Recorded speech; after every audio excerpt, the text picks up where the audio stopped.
Maligayang pagbabalik sa aking channel, kaibigan, para mas lalo ka pang kiligin at updated sa mga bagong movies, K-drama series. Pwede bang makahingi ng konting pabor? Paki-like and subscribe naman ng aking channel. Muli, salamat kaibigan!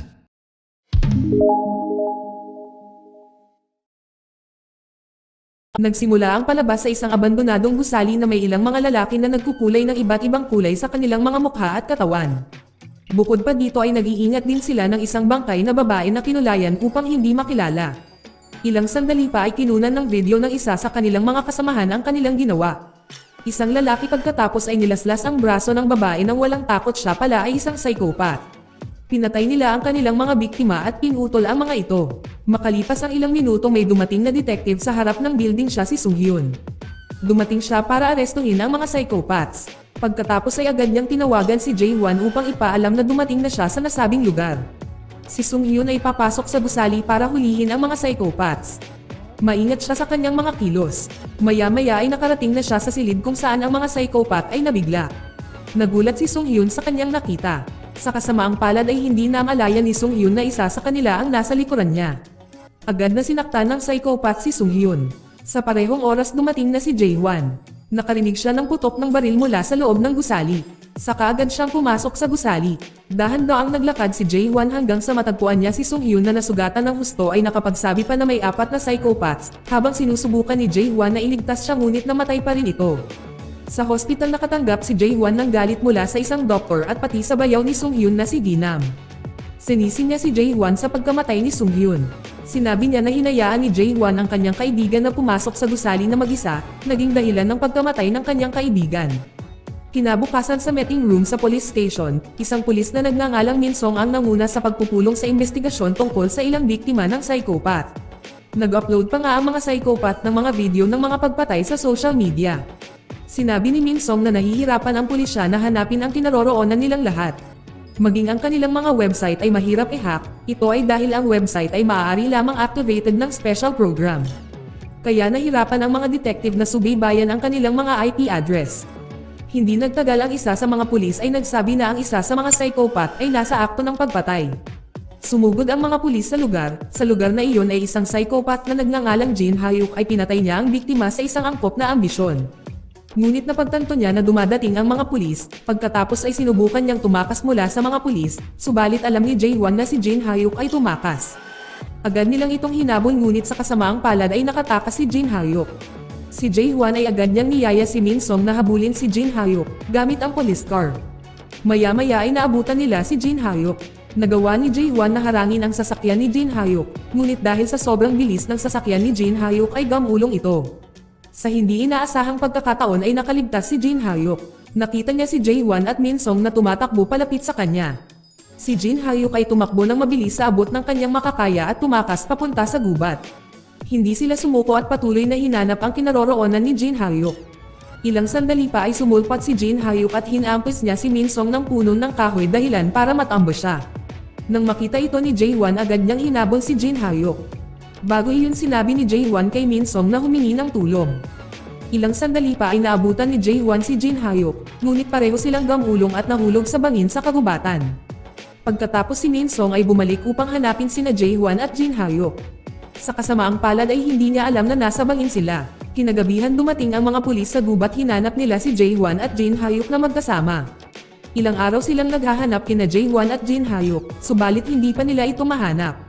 Ang mga pulis ay gumawa pa ng tent para makapaghanap sila. Ang pulis ay inimbitahan din ang anak ni Jae-won na si Xianya at pati na rin ang kanyang asawa para tumulong sa mga pulis. Nagambag silang dalawa sa pamamagitan ng paghahanda ng pagkain para sa mga pulis. Isang buwan ang nakalipas, ang hepe ng pulis na si Choi Gui ay tumawag mula sa kanyang superior na nagsabing natapos na ang search mission para kay Jae-won at kailangan na nilang itigil. Nang mga sandaling iyon ay nagalit ang mga pulis sa utos. Ngunit wala silang nagawa kundi sundin ang utos. Lumipas ang mga araw, pilit na hinanap ng pulis si Jae-won, hanggang sa isang araw ay nagkaroon ng aksidente sa harap ng police station. Lumalabas na ito ay si Jae-won at Jin Ha-hyuk. Ang pulis saka lumapit sa sasakyan at tinulungan sila. Ilang sandali pa ay nagulat si Jin Ha-hyuk na nagising at nagulat dahil akala niya siya si Jae-won. Si Jin Ha-hyuk ay patuloy na sumigaw. Samantala ang katawan ni Jae-won ay naramdaman na siya si Jin Ha-hyuk. Hindi tulad ni Jin Ha-hyuk na sumisigaw, si Jae-won ay nag-enjoy sa pagbabagong ito. Nang maglaon ay nakita niya ang anak ni Jae-hwan at ang kanyang asawa. Masaya sila dahil sa nakaligtas ito. Hindi nila alam na si Jae-hwan kakaiba na parang si Jin Ha-hyuk. Sa kwarto ni Jin Ha-hyuk naiisip niya kung paano siya nailipat sa katawan ni Jin Ha-hyuk. Tapos sinabi niya sa isa sa mga pulis na gusto niyang pag-usapan ang nangyari noong nakaraang buwan. Pero hiniling ni Jin Ha-hyuk na kausapin niya si Min Song. Pagkatapos ng paghahanda ay pumasok si Min Song sa kwarto ni Jin Ha-hyuk.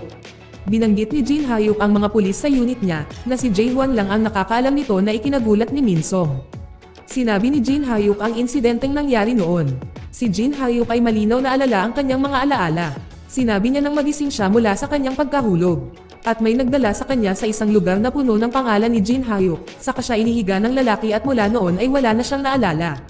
Si Jin Ha-hyuk ay kumbinsido na may ginawa ang lalaki sa kanya na nag-iwan ng marka sa dibdib. Tapos sinabi ni Jin Ha-hyuk na siya si Jae-hwan. Kinausap niya si Min Song dahil gusto niyang humingi ng tulong sa kanya. Ngunit naging alanganin si Min Song at nalilito. Si Min Song saka pumunta sa kwarto ni Jae-hwan. Nakita ni Min Song na umarte ito si Jae-hwan na sobrang lamig kahit na sobrang close sila noong nakaraan. Habang ang hospital ay tahimik at malakas ang ulan, lumapit si Jae-hwan kay Jin Ha-hyuk. Nakaramdam ng galit at inis si Jin Ha-hyuk sa kanilang pinagpalit na katawan. Pagkatapos ay sinabi ni Jae-hwan na uuwi na siya at titira kasama ang pamilya ni Jae-hwan at nagbanta pa. Nang marinig ito walang magawa si Jae-hwan na nasa katawan ni Jin Ha-hyuk at ibinigay ang impormasyon tungkol sa kanya at sa kanyang pamilya. Kinabukasan nakita ni Min Song si Jin Nam na isang forensic doctor. Si Min Song ay nagtanong tungkol sa mga medikal na bagay. Nagtanong si Min Song kung may paraan ba na maaaring makapasok ang isang tao sa katawan ng ibang tao. Matigas na sagot ni Jin Nam na walang medikal na paraan na kayang gawin ito.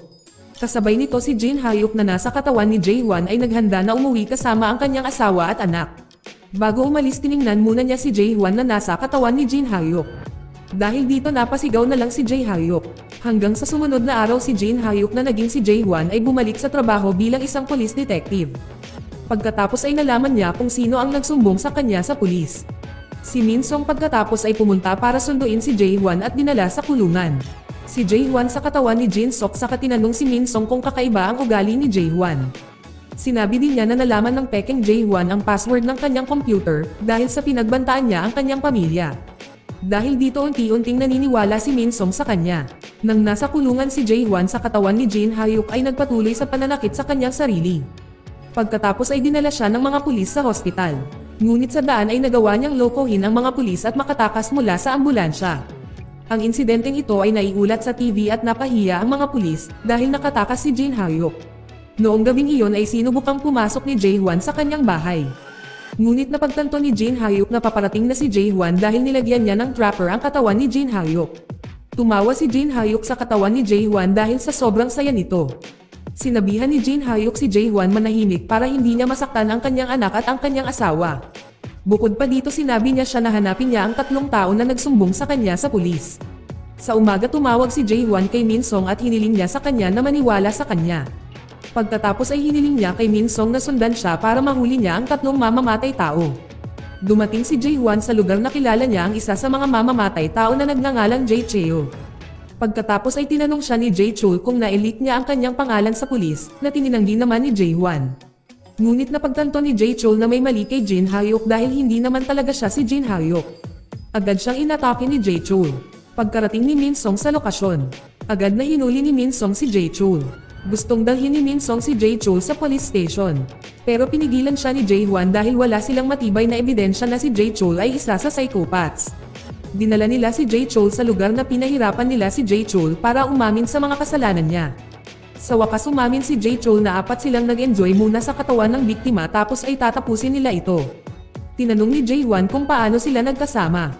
Sumagot si Jae Chul na si Jin Ha-hyuk ang bumuo sa kanilang 4. Matapos marinig ang pag-amin, dinala ni Min Song si Jae Chul sa hospital. Hindi nagtagal dumating si Choi Gui. Binalaan niya si Min Song na makipagtulungan sa team at pinayuhan itong mag-ingat. Nang dumating si Min Song sa opisina tinanong niya ang kapitan kung may posibilidad na mapalitan ang kaluluwa ng isang tao. Ipinaliwanag din ni Min Song na ang impormante na nagsabi sa kanya tungkol kay Jae Chul ay si Jin Ha-hyuk. Ngunit ang kaluluwa sa katawan ni Jin Ha-hyuk ay kay Jae-hwan. Idinagdag din na hindi lang nagsasalita dahil alam ni Jin Ha-hyuk ang lahat at bawat pulis na nandoon ay nakakarinag. Sinabi ni Choi na hindi mangyayari sa totoong buhay yon. Maya-maya ng gabing iyon nakatanggap si Min Song ng dinner invitation sa bahay ni Jae-hwan. Tinanong ni Jae-kwon ang tungkol sa isa sa pinaghihinalaang serial killers na nahuli ni Min Song. Tinanong din niya kung sino ang informant na nagsabi kay Min Song. Gayunpaman nanahimik lang si Min Song, sa halip ay binalaan niya ang anak ni Jo-hwan na mag-ingat sa lahat. Dagdag pa ni Min Song na maaari siyang tawagan anumang oras kapag may nangyaring delikado sa kanya. Kinabukasan si Jae-hwan sa katawan ni Jin Ha-hyuk, nagpunta sa isang butcher shop. Ipinaalam din niya kay Min Song ang kanyang kinaroroonan. Maya-maya ay nakita ni Jin Ha-hyuk ang isang lalaki na isa pala sa mga serial killer. Ang pangalan ng lalaki ay Sang-wan. Sa katunayan ay napansin ni Sang-wan na dumating siya, nang makitang sumunod si Jin Ha-hyuk sa kanya, hanggang sa may nangyaring away. Sa kasamaang palad ay natamaan ni Sang-wan ang ulo ni Jin Ha-hyuk hanggang sa nawalan siya ng malay. Pagkatapos ay binitay ni Sang-wan si Jin Ha-hyuk at naghanda para patayin siya. Ngunit pinahirapan muna siya ni Sang-wan habang pinapatugtog ang paboritong kanta ni Jin Ha-hyuk. Kaya naalala ni Jin Ha-hyuk ang nakaraan niya. Samantala dumating si Jae-hwan sa hospital ni Lee. Sinabi sa kanya ni Lee na gusto niyang kasuhan ang pulis na nagpahirap sa kanya para sa karapatang pantao. Ngunit tinanong ni Jae-hwan kung ano ang pakiramdam ni Lee sa pagtataksil kay Jin Ha-hyuk. Natakot si Lee dahil ang nakita niya ay si Jae-hwan at hindi si Jin Ha-hyuk. Sinabi ni Jae-hwan ang tungkol sa incident nang nawala sina Jin Ha-hyuk at Jae-hwan noon. Imbis na dalhin siya ni Jae-hwan sa police station, dinala siya ni Jae-hwan sa kung saan si Jae-hwan ay patuloy na pinahirapan si Jin Ha-hyuk. Pero si Jin Ha-hyuk na isang psychopath na hindi nakakaramdam ng sakit sa pagpapahirap, sa totoo lang nakaramdam siya ng kasiyahan ng pahirapan siya ni Jae-hwan. Hanggang sa isang araw ay nawala ng pag-asa si Jae-hwan. Nagpasya siyang humingi ng tulong kay Jin-nam. Sinabi niya na kasama niya si Jin Ha-hyuk ang serial killer. Umamin din si Jae-hwan na inusisa niya si Jin Ha-hyuk sa kanyang paraan. Ngunit hindi niya inamin ang kanyang pagkakasala. Sinabi ni Jin-nam na gagamit sila ng mga gamot para paaminin si Jin Ha-hyuk. Araw at gabi na binibigyan ng droga si Jin Ha-hyuk.